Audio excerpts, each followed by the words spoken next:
The war is still raging in Zone 3 as the fight between TPD and Lion has changed significantly over the past couple days.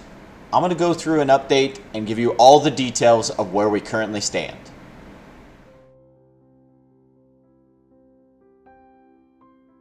Welcome to the channel, everyone. My name is Phoenix, and today we are going to be doing an update on war. Yes, the war in Zone 3 has been raging since Pass 3 opened.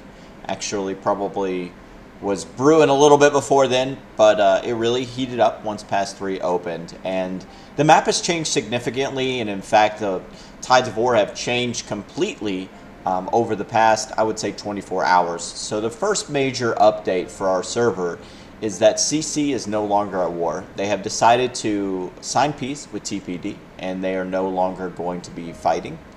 SL and Lion are still fighting against TPD and their alliances, which is TPD3. So that battle is still going on. There's been some peace talks in the making, but nothing's really come to fruition, and currently they're pretty much not there. From what I've gathered, there's not a lot of talking going back and forth. There was some negotiations sent, and waiting for some counteroffers. I don't know all the details about what that looks like, but I do know that it's not going very well so far. That doesn't mean that that can't change. There is quite a bit of time before we kind of go on to that next stage.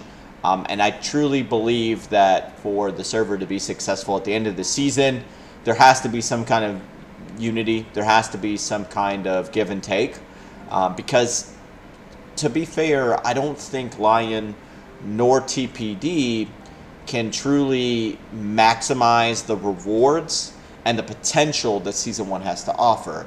And I'll kind of break that down a little bit, what I mean by that, a little bit later. But first, let's take a look at the map. Let's see how things are shaping up. There's been a lot of change, but not in the middle of the field. So TPD did build. They built a huge fortification kind of zone on the left-hand side coming out of their Pass 3. TPD3 kind of built down and has put up a little bit of a front there. Lion has pretty much stayed the same through this. We did build out a little bit more towards TPD. But the big change is the path south towards the Dragon, right? So TPD has gone south towards the Dragon, and Lion has started to move down from the east side towards the Dragon. So it is a big change in that manner. This did used to be CC. CC did kind of work to break this tower up so that Lion would have a fair shot at coming in here. They did keep their central fortress here, though, so they will be around down here, and it doesn't affect their bases, right? It's connected to a central fortress, so they are able to keep their players there. So if they are needed and want to be a part of that, they could always teleport in, join whoever is going to be attempting the Dragon, and be safe, right? So no big deal there. They decided to just kind of keep that fortress, but that's changed tremendously. As far as in the zone where the main battles have been going, you can see there's barricades. We have built keeps. TPD has quite a few keeps, as you can see, all the way through their bases. There's some up top. You can see that on their front line, there's quite a few keeps. The other thing you can see is that we have built barricades and a few keeps as well. So that's pretty new, and I'm going to go ahead and send my units here that are just hanging out home. I don't know what they're doing. Barricades, and we built some keeps as well. We're still building our barricades. There's another keep. There's a few more. So that's kind of been an interesting tactic in this war. I've actually kind of enjoyed the different strategies that have been played out so far. The barricade keeps is a great way to play defensively because you got to get through the keep, and it is a one-on-one kind of battle, so it does take a lot to get through those. I also think it plays to my advantage on our side. I do have some tier 5s in keeps, and I have been able to take down especially farmers. If you're not paying attention and you run by and you're looking to hunt farmers, you're probably going to lose a lot of cavalry. It's just the way it is, because you're not paying attention and you're going to go right by. Then, well, that's the cost of war, right? The one thing that I will say is the building is now starting to kind of explode. It wasn't as strong. I think that there was a lot more going on. There were some Zone 1 battles. There's some building in different places. But now it is kind of like that mad dash towards the dragon. And I understand the thought process, right? Let's build there. Let's get there. We can, let's see where this thing goes. But at the end of the day, while I understand this build towards the dragon, I think peace is the only way that it's even going to matter. And I truly believe that. That is not an easy fight. That is an extremely hard fight that does take a lot of coordination, and it's going to take the right DPS. I mean, you've got to do quite a bit of damage and be able to do a lot of it. And currently, we're looking at a tier 4 server. There's only 1 or 2 with tier 5. I am one of those 2, and I do believe that it's going to take the strongest fighters on the server, kind of in that tier 4.5 range, to fully be able to take the dragon down. And if we don't work together, then it's not even going to matter.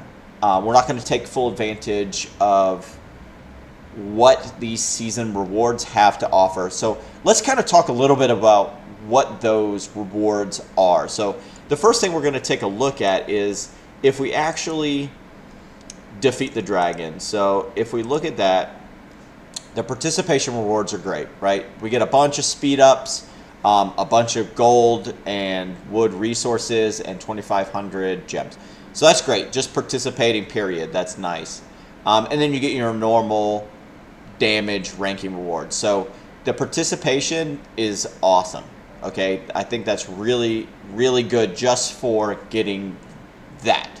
But then you got the first clear, and you also have the Augur Stone at the end. So there's a little bit more that comes with it. And like I mentioned, this is a very hard battle, but it is an awesome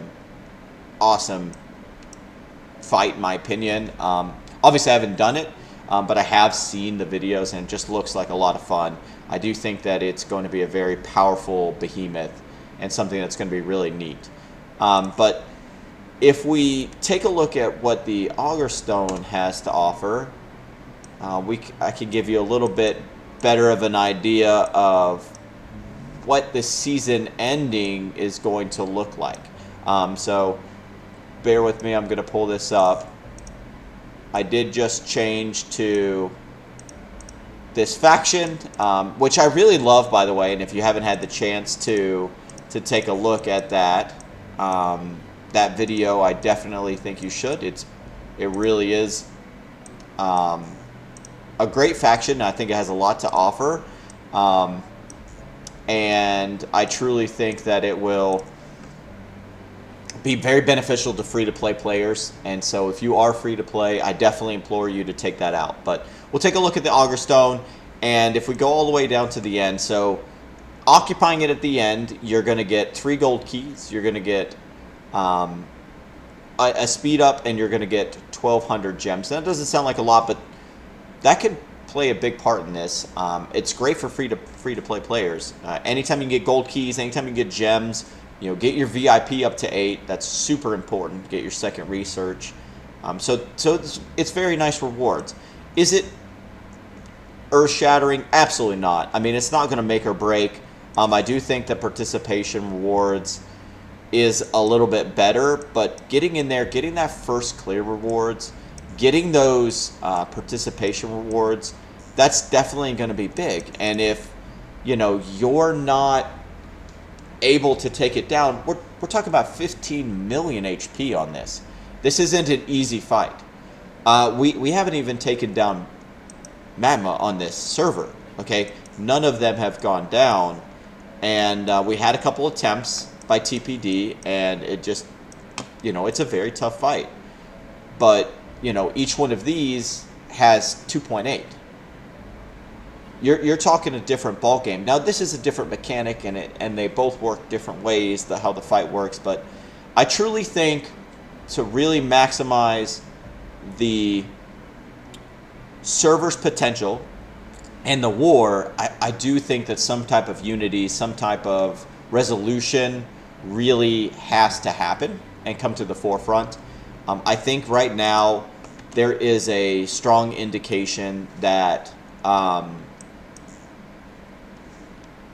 that no peace is going to come, that it's going to kind of just be this war. And I think a lot of it has to do with animosity and, just a lot of back and forth, especially in the global chat, blaming each other, talking about things that happened from past one or past two, and when one, alliance killed a tower and the other responded, when one, attacked an alliance that they had an agreement with, and then, the other one, whatever the case is. There's a lot of animosity. There's a lot of finger pointing. Well, you did it first. And at the end of the day, it really isn't going to matter. No one is going to win at the end of this war if there's no peace, because I truly don't think anyone can take down the dragon if they don't have help from the other side. And I think that just continuing to talk and listen is going to be the most beneficial portion of this, to try to get us to that general direction. I do also think that it plays a big part in free-to-play players, because if you're constantly going to war, it can get really taxing. Free healing gets you so far, but if you always are pouring resources into that, if you are trying to train more troops, use your speed ups on troop trainings, so that you can have more troops to fight, you're stunting your progression, right? Research is more important than this war is, because when we get into Season 2, we need to fight as a kingdom. We can't fight as individual alliances inside of this server. We need to unite as a server. And I think that the only way for that to happen is to figure it out before the end. And it's right around the corner. So I really do hope that something comes from these talks and that people open up and listen. I think we got to stop blaming everybody. We got to start listening. We also got to forget the past and just move forward. The more you blame. But I also think there has to be compromise by everyone. No one is perfect. No one on either side is immune from mistakes or choices that maybe the other side doesn't agree with. But at the end of the day, the best thing for the server is to unite, maximize the rewards, and then really bring a united front into Season 2. I'm excited to see what happens next if this continues, if there's going to be more war. I'll definitely make sure to update everybody on that. If there is some awesome battles and I get the chance to live stream, I'm planning on doing that. But that's really all I have for today. I appreciate everybody showing up. Please don't forget to hit that like and subscribe button, and I'll see you next time.